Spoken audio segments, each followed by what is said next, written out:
Hi everyone, it's Heidi again. Pardon that I look like a pregnant caveman today, but we are out here doing our best. Today we're going to react to a video called How I See the US After Living in Europe for 2 years. This is by Dave in Portugal. I've seen one of his videos. I think we reacted to it on the Twitch channel, but I'm always interested in what people have to say when they've lived in the United States and then in another country. I like the comparisons. I like seeing how other people are doing things. And so I'm excited to watch this one. This one was also recommended a very long time ago, and we're finally getting to it. If you like the video, make sure to like and subscribe. Come see me on Twitch. I'd love to talk to you live, and let's do this. Almost 2 years ago, I took one of the biggest risks of my entire life. Oh, I wanna feel something. I just wanna Also, anything I've heard about Portugal, it seems like a very lovely country. I actually want to visit there one day. I sold everything I owned, told my family and friends goodbye, and started a new chapter in Europe. Portugal, to be exact. I guess I can turn off subtitles. Damn it! This is how I see the US after living in Europe for almost 2 years. And let's just say it changed me, but not in the way I thought it would. I'm going to be brutally honest and not going to hold back. Keep in mind these are only my opinions, and you can take it or leave it, simple as that. Ever since the first time I had visited Europe back in 2011, I knew that I wanted to move here at some point, gain some new perspective, and introduce a new culture into my life. And what better place to do it than Europe? Instead of 50 states, there's 50 different countries that speak completely different languages and all have diverse food and cultural backgrounds. So I'm gonna start with the biggest difference that I found between United States and Europe, and that is the work-life balance. Now, this is a big generalization because I know that there's countries in the European Union that work very hard and want everything to be perfect. Germany. But for the most part, it seems that one of the most important things to Europeans is their quality of life. There is this generalization that a lot of Europeans don't work as hard as Americans, and I don't think that's completely true. Many cafes and restaurants in Europe have the same owner from the start to finish. They never retire. They do the same thing with very exceptional quality until the day they die. And this isn't something that happens too often in the United States. This is one of the reasons that I think in Europe, the food quality generally tends to be a bit better, even the fast food.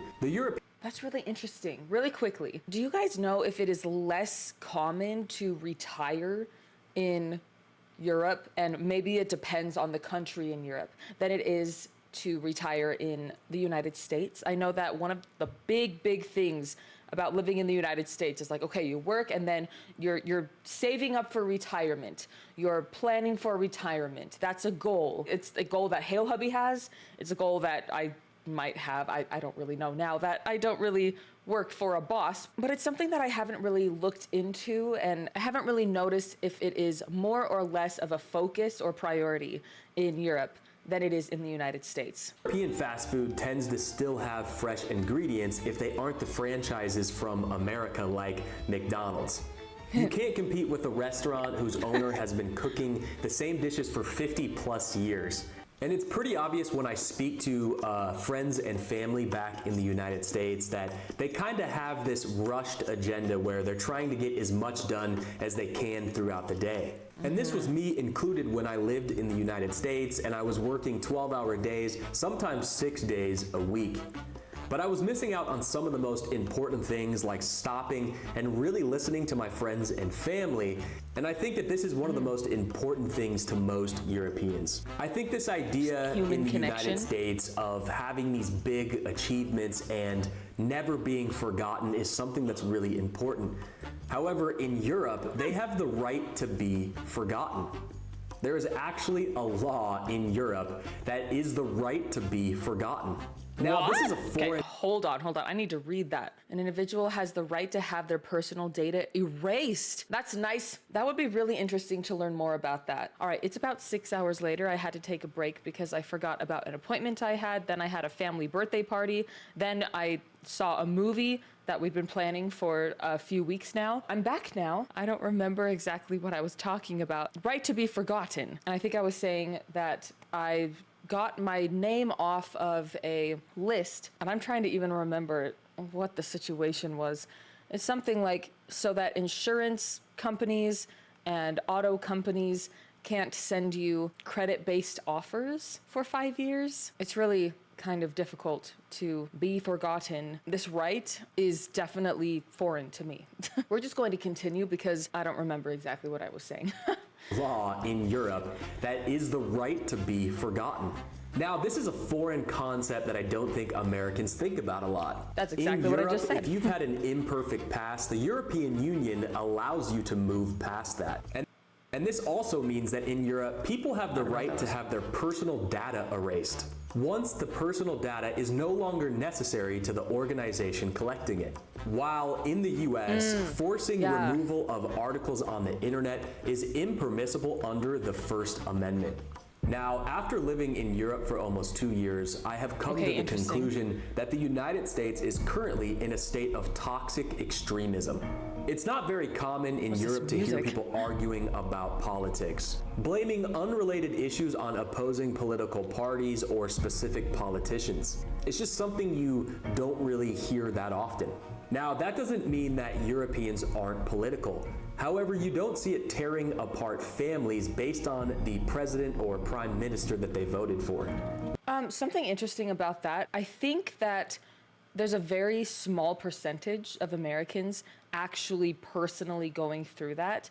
We see things like that on the internet all the time, but I would not be surprised if it's maybe 10% of the population who's actually going through this, but those are the loud ones. Those are the stories that get online. People who have maybe a more reasonable political view, not so extremist, that's what they're watching, and you don't really see the middle people getting their voice out to kind of show something normal. So I do wonder if it's kind of this idea of, oh wow, it's everywhere and the entire United States is going through this. But I think that there are a lot of people who don't really agree with either side, but a lot of the time, at least I know people personally who have voted for one side or the other, just so that the other side won't win. Even though a lot of people say it's like the best of two evils. I don't think that there are a lot of extremists who are, you know, totally gung-ho Democrats or totally gung-ho Republicans. That's just what you see on the internet a lot. And there are people like that, I believe. But I think the amount of extremism that we see on the internet makes it seem like there's a lot more of it happening than there actually is. I do think that the two-party system is stupid and we need to take care of that. But I don't know how many families statistically have been torn apart through politics.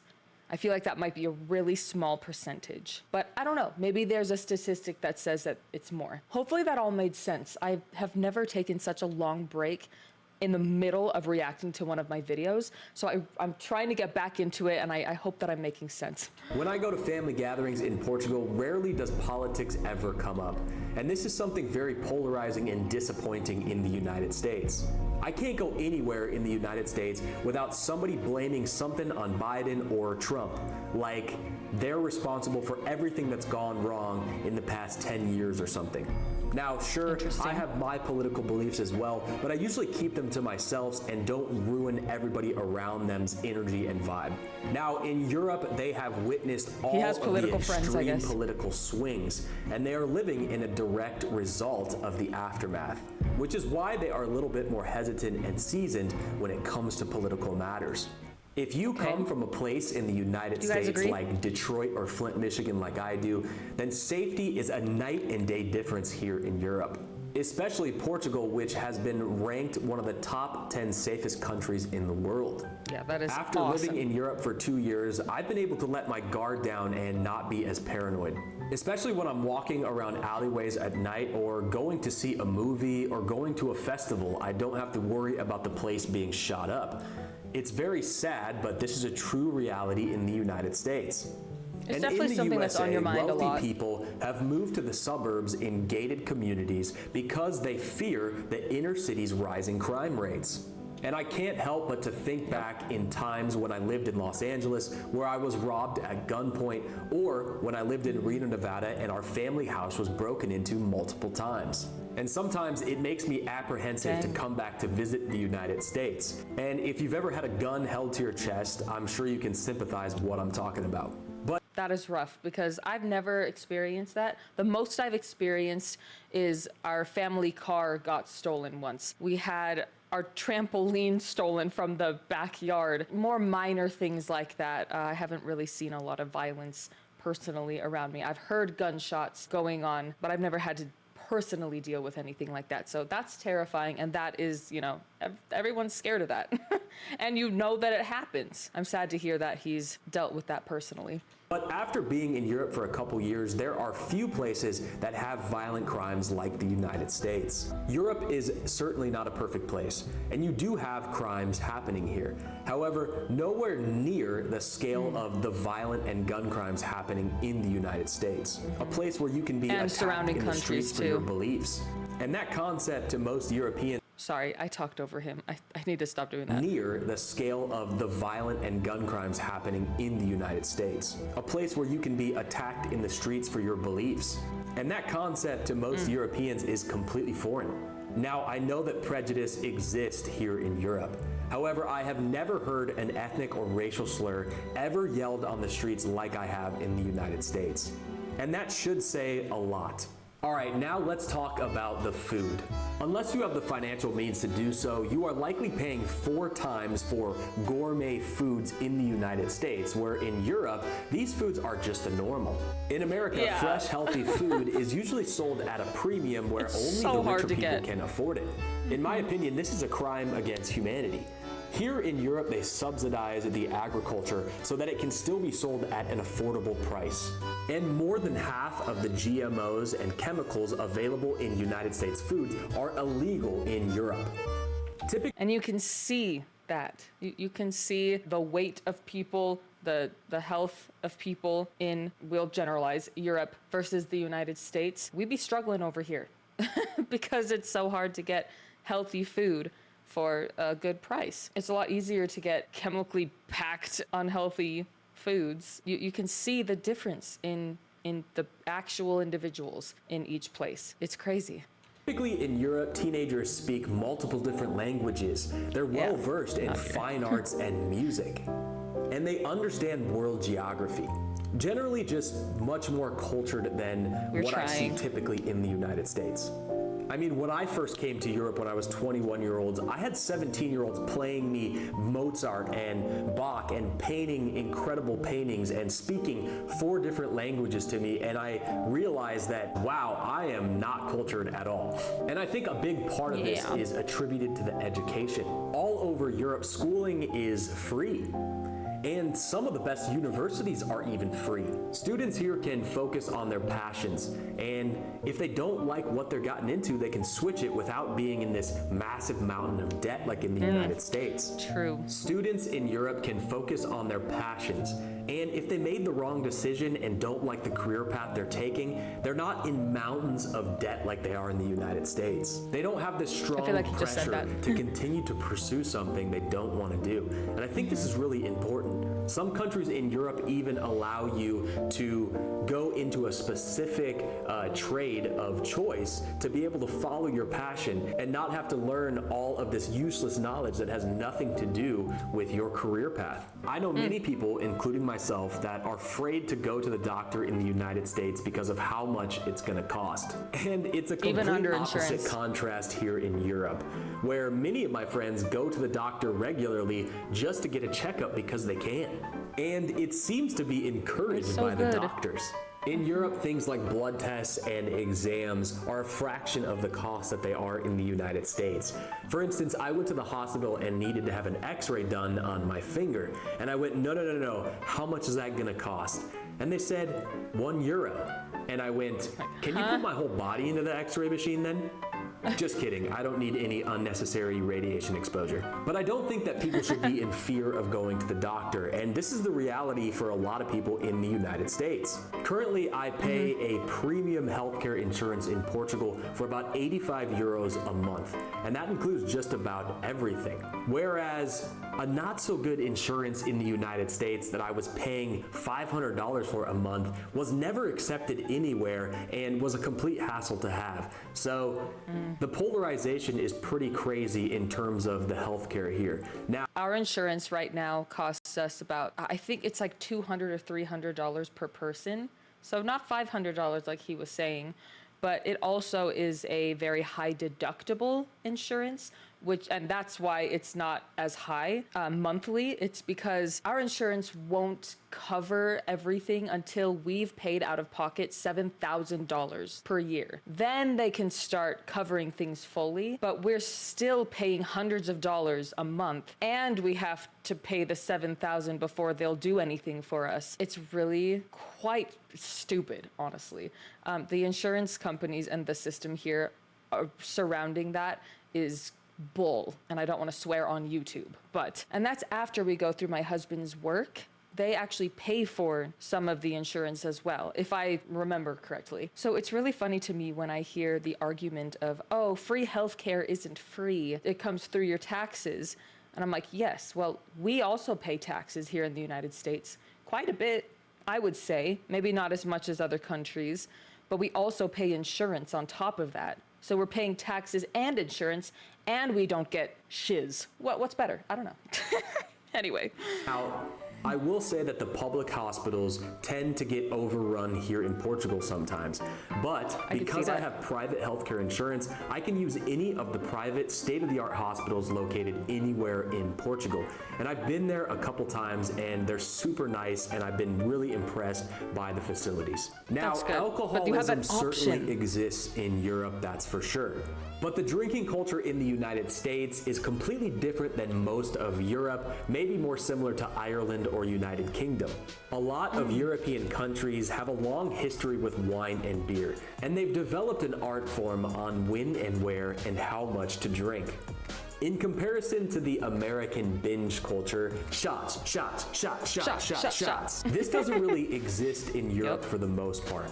In fact, it's very rare to see people taking shots, and if they are, they're these little baby shots that are half of what they are in the United States. I feel like in the United States, it's encouraged to get wasted and get super drunk, and people brag about these experiences. But in Europe, you don't want to be that guy. Don't be that guy stumbling through the streets. They will think you are a complete idiot. Do yourself a favor and don't be that guy. But how I see the United States now is not all negative, and there are some things that I took for granted while growing up there. One of those things is the American dream. Now, a lot of people said that is dead, but I believe the spirit is still very alive and well. The concept of entrepreneurship is not as popular here in Europe as it is in the United States.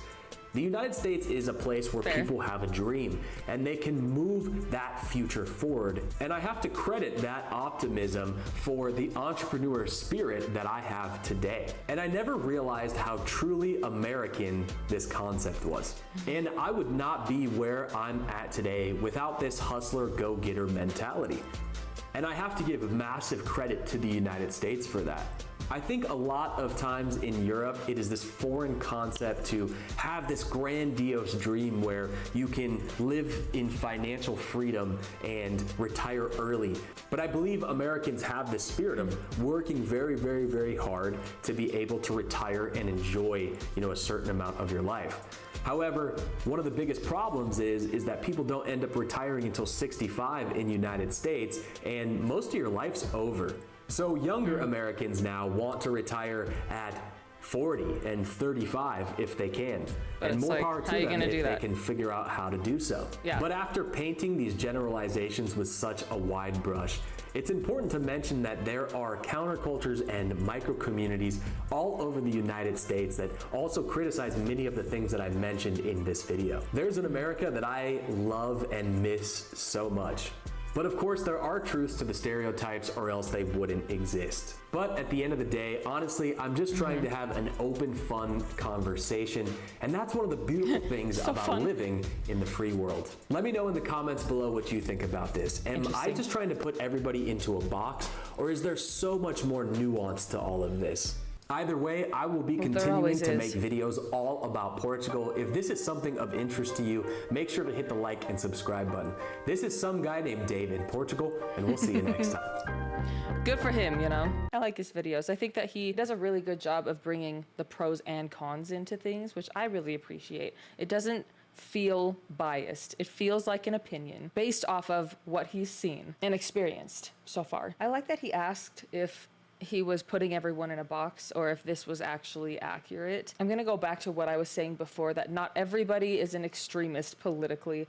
Not everybody is terrified to be on the streets. Not everyone has had a gun pointed at them. Not everybody has been part of these statistics, but because the United States, they're more common here, yeah, it doesn't make the statistic incorrect just because not 100% of the population has experienced that. Just got distracted again. HailHeidi walked in and we talked about a couple of things. So I don't remember exactly what I was saying. But thank you so much for recommending this video to me. I love having discussions like this, so I'm excited to see what you guys have to say in the comments. Let me know what else I should be watching, and I will see you in the next video. Bye, guys.